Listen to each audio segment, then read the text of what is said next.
Hey everybody, it's Exonerated, and welcome back to Remedaut.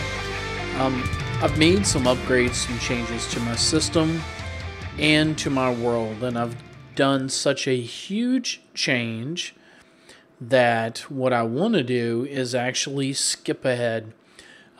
So the last episode had me rerouting some AE and doing some minor work.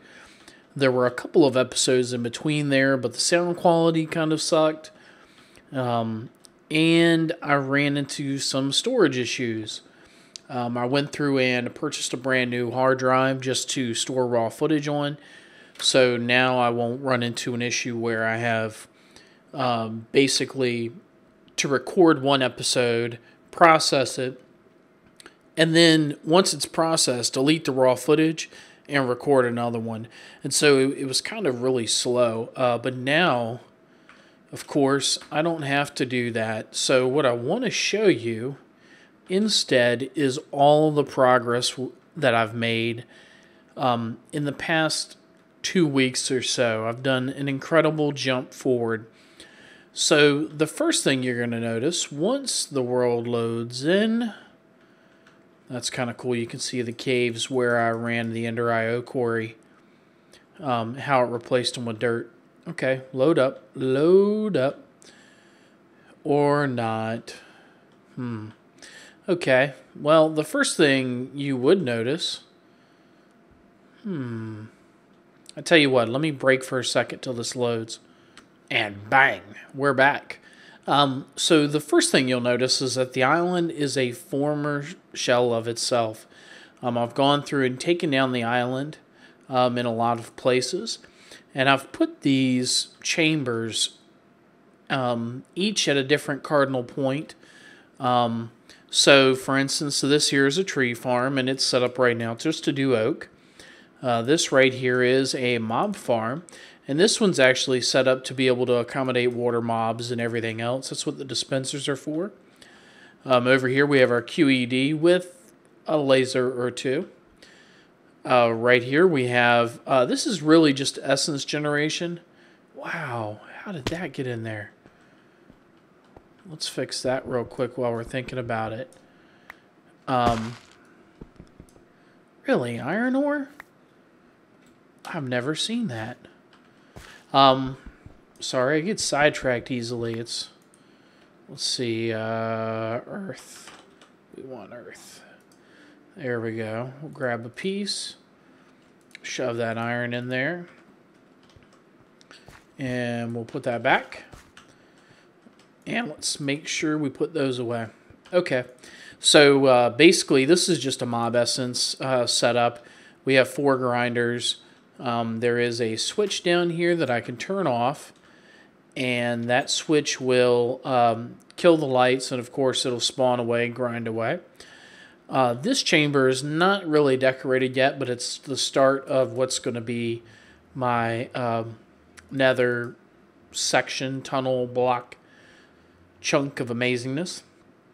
Of course over here we have our big reactor, which I'm still using redstone. So far, I haven't had any power issues past the last time that I had power issues. Let's see. Turn that back on. Over here, this is not set up yet, but this is going to be a rubber tree farm. I want to make sure that I have enough rubber, plastic sheets, etc. on hand, and that's what this is going to be for. This right here is a standard wheat farm. And you'll notice this wheat farm and the oak tree farm are set up, but they're not running.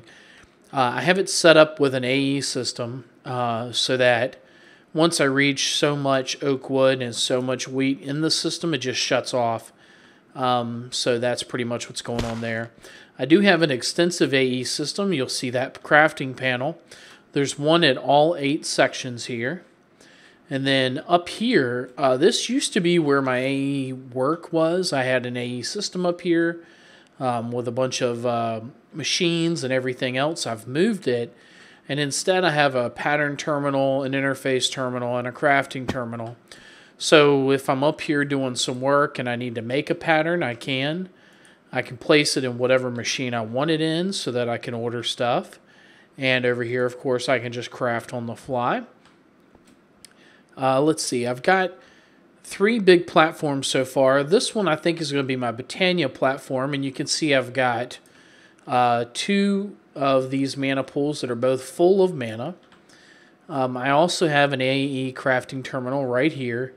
I am toying with the idea of moving it to the center of the platform, but for now, this one's going to at least be right here. This setup over here, this section, is probably going to be for Ars Magica. I haven't really messed with the mod before, so I don't know how much space I'm going to need. So I set aside a huge platform for it again, crafting terminal that accesses the AE system. And then last but not least over here, we've got, this is going to be my Thaumcraft area, and I want to be able to automate golems, V production, yeah, pretty much everything Thaumcraft I want to be able to automate over here, again with a crafting terminal access. And then last but not least up top here, I am going to set up a blood altar. The idea is I want the blood altar to sit here, and then above it what we'll do is we'll take some more cursed earth with a ritual of sacrifice, and we'll have it constantly running to feed blood into our blood altar. This is just a footprint for a tier 6 blood altar, that's all that is. And of course you can see the dense cable that I ran all the way up. I could have just used a P2P network, but to be honest with you, I have so many materials that there's no sense in going through it. I can just run a dense cable all the way down to the base, and actually, yeah, just I can afford to, so why not? Speaking of base, I have moved everything, oops, down. This is, of course, is the ground level that you're used to seeing, but if we go one space further, rather, this is the new kind of guts of the build. I've gone through and kind of sculpted out so that each of the 8 paths comes to the middle. And these are the walkways leading down to the rooms. And then I use that to kind of build a design. I have some liquid glowstone up here. We've got some sandstone columns out of chisel. The floor is all lit up. There's no torches. Of course, there's the obligatory bed. Let's see, I have a lot of machines. I have a machine over here to make cobble, smooth stone, and obsidian. And of course, they're all connected to the AE network. So at any given time, I have so much cobble, so much smooth stone, so much obsidian, and I crashed. I'll be back. Okay, we're back. I updated Java, and it's being really kind of finicky. So anyway, I have some machines going on over here. These are just kind of on demand. And then I have some smelters. So this one is set up in alloy mode, so it makes all the alloys. That includes the ones for the conduits, things like that. This one's set up to smelt in furnace mode, so it makes things like, you know, glass and steak, etc. Sag mill, of course, breaks it up, and the painter, well, it paints. Right here, this is kind of hidden, but right behind it I have the same setup we had upstairs with the inscribers, and they feed into a master press. So basically it just feeds the stuff into a chest, feeds these inscribers. They're all, what was the word I'm looking for here? They are all set up. I need to rearrange that, I think. I might have to break that now. Let's kind of get in there. All right. Put it back, and hopefully we're good to go still. Basically, I inserted 3 acceleration cards in each of them so that they could just haul butt. Let's see, that is still set up, and I have to assume the back is too. So hopefully we don't have any issues. But anyway, this is the inscriber that puts the parts together. Over here I have tons of deep storage. And I just added this row of drives on the top. I'm only using 4K at the moment. I really didn't see a reason to upgrade to 64K. especially when I'm using deep storage for things like coal, limestone, which I have a ton of. In fact, the biggest thing I think I have is netherrack, and I have 3 million netherrack. Come to find out, you can actually take an ender quarry and put it on the bedrock ceiling of the nether and then set it up with your markers, and it'll actually mine without any problems whatsoever, which I thought was really super cool. So that's what I did. I put it up on the nether, and ta-da, you know, I now have 3 million netherrack. I actually have like 80,000 nether brick too, because it just happened to go over a fortress. I've got a ton of clay. I did a quarry just over a clay biome. And yeah, basically at this point, I have resources for no other reason than to say I have them. I have 1,700 diamond. That's including the 364 diamond ore that I still have not fortuned out into diamonds. Let's see. Let's sort it by number. And you can see 39,000, sorry, hardened clay, 72,000, almost 73,000 redstone. I've just got a ridiculous amount of materials. So, needless to say, I'm loaded up for bear. Of course, we have the base here. We're going to go down. I have one more level down. And right here is kind of the guts of the network. So let's see. These over here are molecular assemblers. They're all set up so that they can hold the max number of patterns. And this trunk right here is coming off the AE system just to supply those. I have another system over here. This system pretty much processes all the ore I get. So for instance, the quarries that I'm running, you can see them flicker in and out. Basically, they run into here, they hit these one of two pulverizers, they come back out. They go into this system and it pulls them back into the AE system. This right here, this is set up for the nether quarry, specifically to process nether ores. So you can see I got two of them set up over here, and I've actually got a third feed with the remainder of the nether ores. And so this one right here will process nether ore by itself. Both the pulverizers and the redstone furnaces are all resonant. Let's see, I've got a charger over here for when I need to make charge Certus quartz. It automatically pulls them in. This right here is the chest that product comes in from any quarry. It pulls off of the tesseract into the chest and then gets pulled into the ME system. I have a backup vibrant capacitor bank here of 150 million RF. Why not? Basically was my thought process. Let's go ahead and back it up. I had 50 million RF at one point, and I did use it for a short time while I relocated the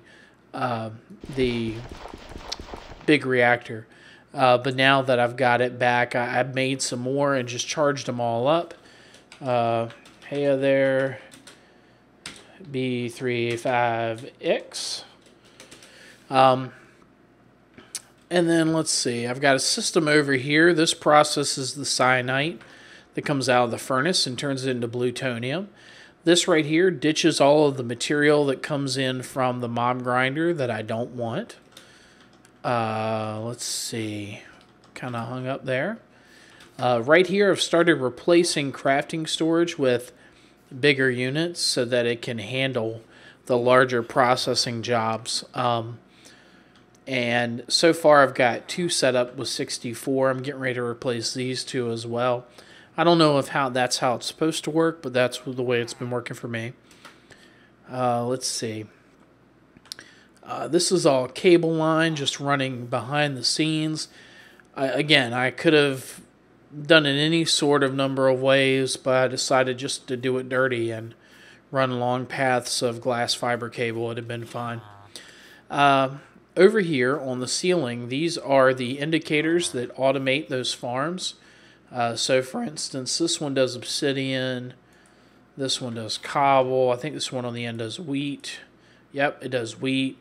So if I increase the farm to 20,000 for wheat, this one right here is, excuse me. So now they're on.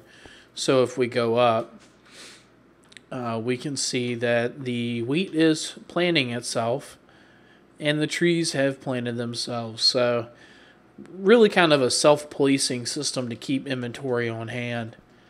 Let's see here. Right here I have an automated system for making pure crystals, pure fluic, pure certus, and what's the other one? Pure nether crystals. It drops them into this chest, which feeds the what's that called? It's a crate, I believe, and it just drops them down. And then underneath of it, I have a system set up with Steve's Factory Manager, where it waits until they're fully charged and then pulls them back into the AE system. It's really kind of super clean and neat, and I don't have to think about it, which is cool. Right here, I got a world anchor. It's feeding itself ender pearls, so everything stays loaded. And then back over here, I couldn't decide which one I liked better. So I have 5 machines here that are all igneous extruders. They are all producing cobble. The cobble is getting fed into this chest. And then over here, I have, if I can get down, there we go. I've got 2 transfer nodes over 2 cobble generators. And basically, they're generating cobble as fast as they physically can. And that's, both of those are getting fed into the packager, which is automatically condensing them. And I'm on a goal here to try to make the compressed cobble, and the highest level it goes is octuple, which is where I'm trying to get now. So this right here makes it compressed. This makes it double. This makes it triple. Yes? No? Okay, yeah. This one makes it compressed. This one makes it double. This one makes it triple. Quadruple, quintuple, sextuple, septuple, octuple. And so far you can see I've got 4 sextuple out of the 9 I need to make a septuple. So we're a ways off yet. But each of those sextuple is 531,000 cobblestone. I have thought about setting up a quarry and just having it feed cobblestone into the system. But the way I'm set up now, I have the cobble being generated right here. And I didn't want to constantly run, right here. I didn't want to constantly run this machine if I didn't need to. I have infinite lava essentially from the nether, but I don't want to abuse it. So, yeah. Let's take a look. Let's see. I've got some of my most used tools right here. Of course, there's an RF, a wireless rather, charger down here, so I can charge my jetpack at will. Oops, he's gone again. So I could charge my gear pretty much at will as needed, and my jetpack stays charged for the most part. Let's see. It's not updating for some reason, but it is charged. Let's see. What else have I missed? I think I pretty much got everything.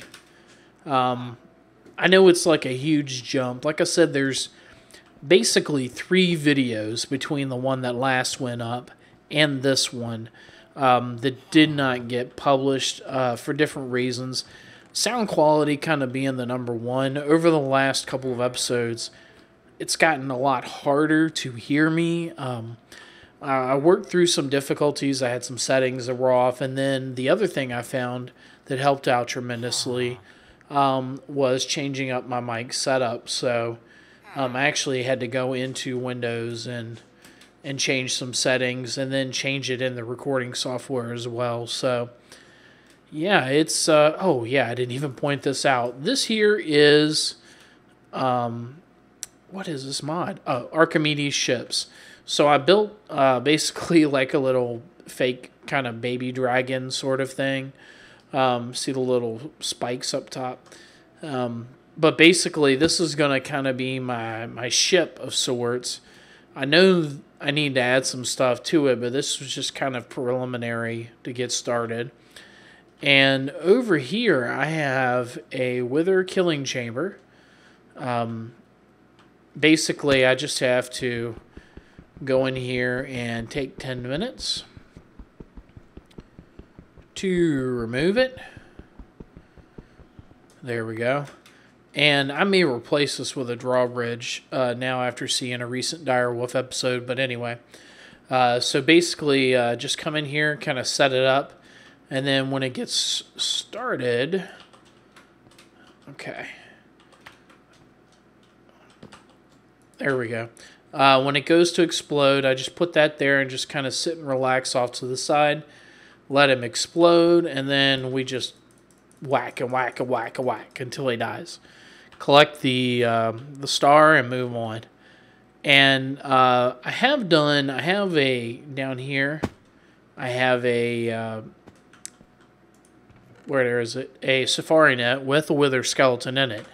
So I've actually farmed a few wither skeleton heads. I got 141 in there now. So that's quite a bit of wither skeleton, wither whatever fight of amazingness fun. So that's a lot of what I've been up to. Like I said, there were those 3 videos that didn't get published, but I really feel like the sound quality is so different between the way the video was before and the way it is now that it warranted discarding the footage. And plus, we've made such a huge advancement that I'm not sure it would be worth your time. So, like I said, I mean, that footage is gone. We're moving on. We're not slowing down. So when I come back next time, what I want to start to do is work on some Botania. I was on the fence about Blood Magic or this first, but I really want to start on some Botania. I've got 2 of these mana pools already filled up, like I said. I want to be able to automate the refilling of the Petal Apothecary. I want to relocate this World Anchor kind of over, well, I don't know where, but basically I want to relocate it so that this area stays loaded even when I'm offline. And yeah, I really want to, I've seen some automation done with the flowers and other things, and I really want to do that. But anyway, I want to thank you all for watching. I can't thank you enough for the continued support. Hopefully the changes that we've made to the sound setup will be much better for all of you. And yeah, again, thanks a lot, and I hope you have a good one. Bye-bye.